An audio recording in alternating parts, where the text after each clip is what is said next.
Palestinians must appreciate Israel's legitimate security concerns, and Israelis must accept the legitimate territorial aspirations of the Palestinian people. Ignoring the other side's needs is, in the end, self-defeating. To have a credible negotiating partner, each side must give the other the room, the political space, to build a constituency for progress. Part of this is recognizing that Israeli and Palestinian leaders each have their own domestic considerations that neither side can afford to ignore. It takes two sides to agree on a deal and two sides to implement a deal. Both need credibility and standing with their own people to pull it off. So this is also about how the leaders prepare their own people for compromise.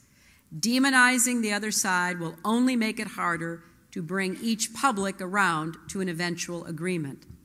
By the same token, to build trust and momentum, both sides need to give the other credit when they take a hard step. As we begin to grapple with the core issues, each side will have to make difficult decisions, and they deserve credit when they do so. And it should not just be the United States that acknowledges moves that are made. The parties themselves must do so as well.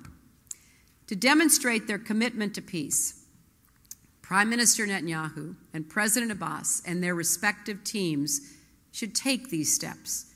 They should help build confidence, work to minimize distractions, and focus on the core questions, even in a period when they are not talking directly.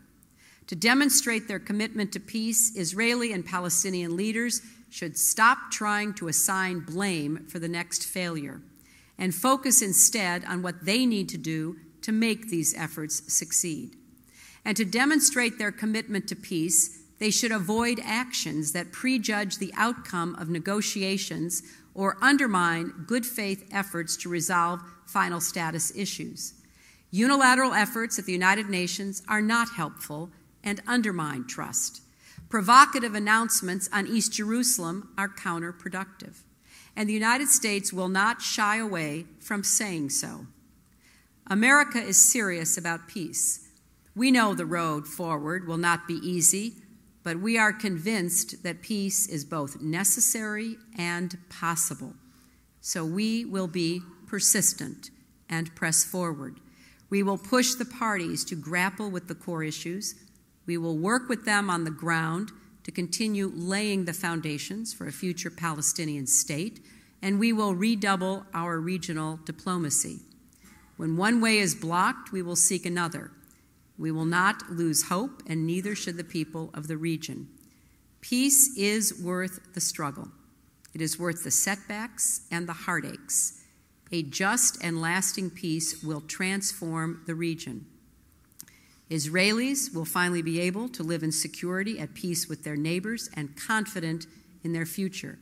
Palestinians will at last have the dignity and justice they deserve, with a state of their own and the freedom to chart their own destiny.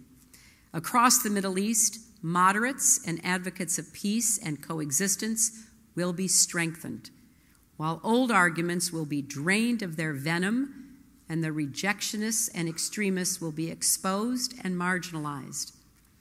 We must keep our eyes trained on this future and work together to realize it. That is what this is all about.